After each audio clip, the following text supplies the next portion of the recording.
গাজা খুলে দেওয়া হলো ত্রাণবাহী ট্রাক প্রবেশের রাস্তা। মৃত সব ইসরায়েলি জিম্মিদের মরদেহ ফেরতের প্রতিশ্রুতি হামাসের। সীমান্তে পাকিস্তান ও আফগানিস্তানের মধ্যে আবারও সংঘাত। আফগান সেনাবাহিনীর সীমান্ত পোস্ট এবং ট্যাঙ্ক ধ্বংসের দাবি পাকিস্তানের। মেক্সিকোর মধ্য ও পূর্বাঞ্চলে বন্যায় অন্তত ৬৪ জনের মৃত্যু, নিখোঁজ আরও ৬৫ জন। প্রত্যন্ত অঞ্চলগুলোয় পৌঁছাতে পারেনি উদ্ধারকারীরা। বিশ্বজুড়ে ঘটে যাওয়া দিনের গুরুত্বপূর্ণ ঘটনাবলী নিয়ে RTV নিয়মিত আয়োজন সারাদিনের বিশ্বে আপনাদের সঙ্গে রয়েছি আমি মারফি রহমান।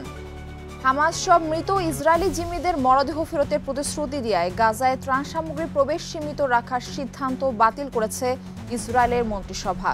ত্রাণবাহী ট্রাক প্রবেশের জন্য রাফা ক্রসিং খুলে দেওয়ার কথাও জানিয়েছে দেশটি। এদিকে বুধবার আরও ৪ জিম্মির মরদেহ ফেরত দেওয়ার কথা জানিয়েছে হামাস। এ পর্যন্ত ৮ জিম্মির মরদেহ হস্তান্তর করেছে তারা। অন্যদিকে হামাসের ৮ জনের মৃত্যুদণ্ড কার্যকরের ঘটনায় নিন্দা জানিয়েছেন ফিলিস্তিনের প্রেসিডেন্ট মাহমুদ আব্বাস। সংগঠনটিকে জোরপূর্বক অস্ত্র ত্যাগ করানোর কড়া হুঁশিয়ারি দিয়েছেন মার্কিন প্রেসিডেন্ট ডোনাল্ড ট্রাম্প। বিস্তারিত থাকছে বিনয়ামিনের রিপোর্টে। টানা ২ বছর ইসরায়েলের ভয়াবহ হামলা, ধ্বংসযজ্ঞ ও নির্যাতন সহ্য করেও রেহাই পাচ্ছে না যুদ্ধপীড়িত গাজার মানুষ।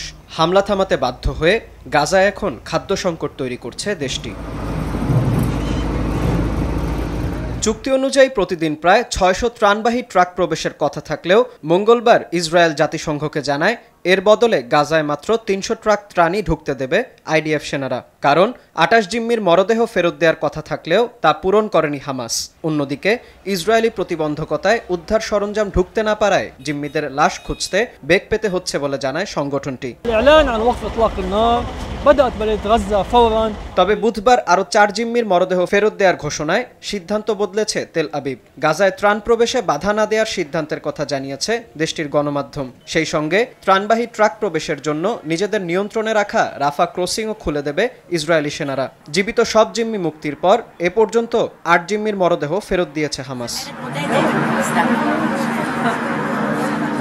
গাজা থেকে সরে গেলেও হত্যাযজ্ঞ থামায়নি ইসরায়েলি সেনারা। যুদ্ধবিরতি হলেও উত্তর গাজায় এখনও বাড়ছে হতাহতের সংখ্যা। IDF-এর এই হামলার তীব্র নিন্দা জানিয়েছে বিশ্ব নেতারা। তবে নির্ধারিত সীমা অতিক্রম করায় ফিলিস্তিনিদের ওপর গুলি চালানো হয়েছে বলে দাবি ইসরায়েলি সেনাদের। অন্যদিকে হামাসের ৮ জনের মৃত্যুদণ্ড কার্যকরের ঘটনায় নিন্দা জানিয়েছে দেশটির প্রেসিডেন্ট মাহমুদ আব্বাস। এই ঘটনার পর হামাসকে অস্ত্র ত্যাগ করার হুঁশিয়ারি দিয়েছেন যুক্তরাষ্ট্রের প্রেসিডেন্ট ডোনাল্ড ট্রাম্পও। তা না হলে হামাসকে জোর করে অস্ত্রমুক্ত করার হুমকি দেন তিনি। বিনয়ামিন, RTV। রীতিমতো বিপ্লবের পথে তালেবানের প্রতিনিধিত্ব। ২০২১ সালের আগস্টে আফগানিস্তান থেকে মার্কিন সেনা প্রত্যাহারের সময় তালেবান ক্ষমতায় ফিরলে পশ্চিম সমর্থিত কাবুল সরকারের পতন ঘটে। তখন ভারত বাধ্য হয়ে তার দূতাবাস দ্রুত বন্ধ করে কূটনৈতিক ও নাগরিকদের সরিয়ে নেয়। সেই ভারতই ৪ বছরের কিছু বেশি পর দিল্লিতে তালেবান সরকারের পররাষ্ট্রমন্ত্রীর জন্য লাল গালিচা বিছিয়েছেন। বিশেষজ্ঞদের মতে আফগানিস্তানের পাকিস্তানের প্রভাব ঠেকাতে নয়াদিল্লির এই পদক্ষেপ বাস্তববাদী নীতি অনুসরণের অংশ। কিন্তু এই সমীকরণ কতটা জটিল জানার চেষ্টা করেছেন ইমরুল হাসান। ভারতে তালেবানের কোনো নেতার এটাই প্রথম সরকারি সফর। মুত্তাকি সপ্তাহব্যাপী এ সফরকে বলা হচ্ছে যুগান্তকারী। জাতিসংঘের নিষেধাজ্ঞার তালিকায় থাকা মুত্তাকি বিশ্ব সংস্থার অস্থায়ী ভ্রমণ ছাড়পত্র নিয়ে ভারতে এসেছেন।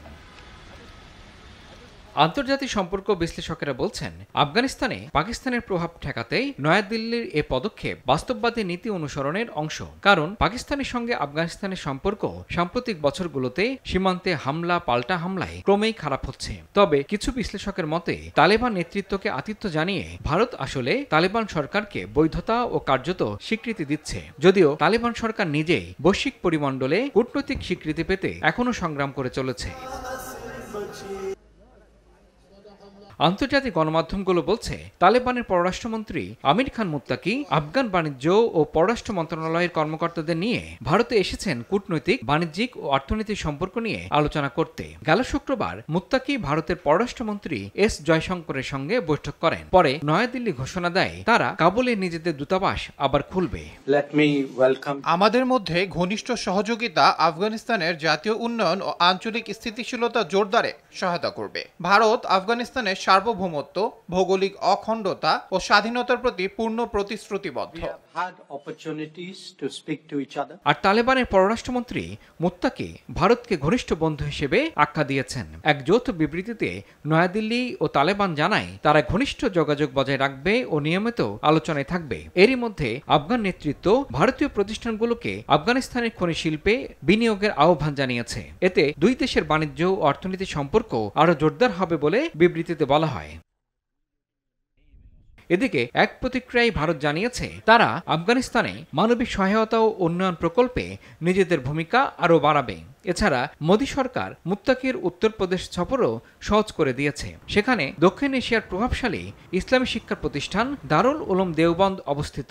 গেল সোমবার মুত্তাকি ঘোষণা দেন কাবুল ও ভারতের কয়েকটি শহরের মধ্যে সরাসরি ফ্লাইট শিগগিরই চালু হবে।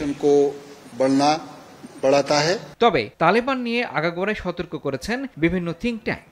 ঐতিহাসিকভাবে ভারত তালেবানকে পাকিস্তানের গোয়েন্দা সংস্থাগুলোর প্রক্সি হিসেবে দেখে এসেছে। তালেবানের অনেক নেতাও পাকিস্তানে রক্ষণশীল ধারার মাদ্রাসায় লেখাপড়া করেছেন। এসব মাদ্রাসা ৮০ দশকে আফগানিস্তানে সোভিয়েত বিরোধী মুজাহিদিন আন্দোলনকে সহায়তা দিয়েছিল। সেই মুজাহিদিনদের মধ্য থেকেই তালেবানের উদ্ভব বলে প্রচলিত আছে এখনো। তবে তালেবানকে বৈধতা দেওয়ার সাথে সাথে বাণিজ্য, মানবিক সহায়তা ও কূটনৈতিক মর্যাদার প্রশ্নে ভারতের মুন্সিয়ানা কতটা সুবিধা দেয় সেটিই দেখার বিষয়। ইমরুল হাসান, RTV। পাকিস্তানের খাইবার পাখতুনখোয়ার কুররাম জেলার সীমান্তে পাকিস্তান ও আফগানিস্তানের মধ্যে আবারও সংঘাত শুরু হয়েছে। মঙ্গলবার রাত থেকে শুরু হওয়া সংঘাতে আফগান সেনাবাহিনীর 4টি সীমান্ত পোস্ট এবং 6টি ট্যাঙ্ক ধ্বংসের দাবি করেছে পাকিস্তান সেনাবাহিনী। আফগান সেনাদের হামলার জবাবে এই হামলা চালানো হয়েছে বলে জানায় তারা। আরও জানাচ্ছেন বিনিয়ামিন। বেশ কয়েকদিন ধরে ভয়াবহ উত্তেজনা বিরাজ করছে আফগান পাকিস্তান সীমান্তে। মঙ্গলবার বিকেলে কুররাম সীমান্তে পাকিস্তানি সেনাদের লক্ষ্য করে বিনা উস্কানিতে যৌথভাবে হামলা চালায় আফগানিস্তান সেনাবাহিনী এবং পাকিস্তানের নিষিদ্ধ রাজনৈতিক গোষ্ঠী তেহরিকি তালিবান পাকিস্তান TTP।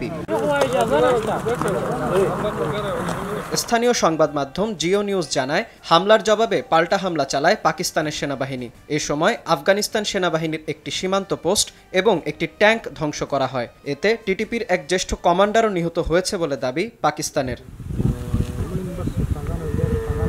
সংঘাত শুরুর মাত্র 1 ঘন্টার মধ্যে সীমান্তের ওপারে আফগানিস্তানের শামশাদ সেনা পোস্ট ধ্বংস করে পাকিস্তানের সেনারা। এই সময় সেই পোস্টে থাকা আফগান সেনা ও TTP যোদ্ধাদের মধ্যে হতাহত হয় বেশ কয়েকজন।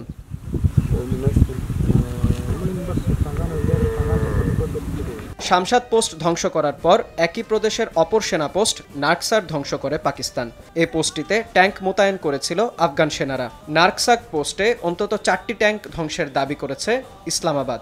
এরপর সীমান্তের ওপারে আফগান সেনাবাহিনীর তুর্কমানজাই ও পোলসেন সেনা পোস্টও ধ্বংস করে পাকিস্তানি সেনাবাহিনী।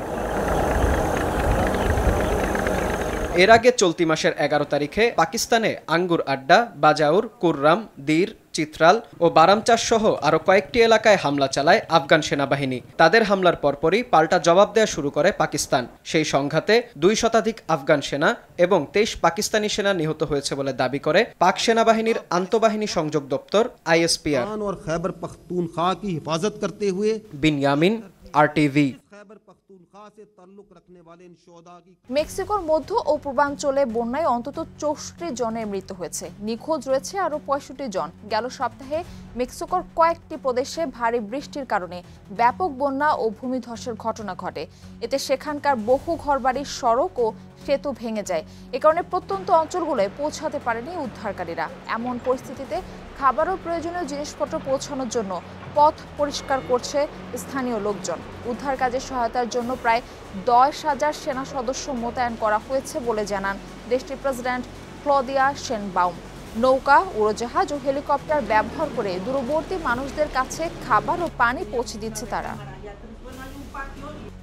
ভারতের রাজস্থানে একটি চলন্ত বাসে অগ্নিকাণ্ডে অন্তত ১৯ জন নিহত হয়েছেন। মঙ্গলবার রাজ্যের জয়সলমীর থেকে যোধপুরগামী বাসে এই অগ্নিকাণ্ডের ঘটনা ঘটে। পুলিশ বলেছে, মঙ্গলবার ৫৭ জন যাত্রী নিয়ে যোধপুর মহাসড়কে পৌঁছালে বাসের পেছনের অংশ থেকে ধোঁয়া উঠতে দেখা যায়।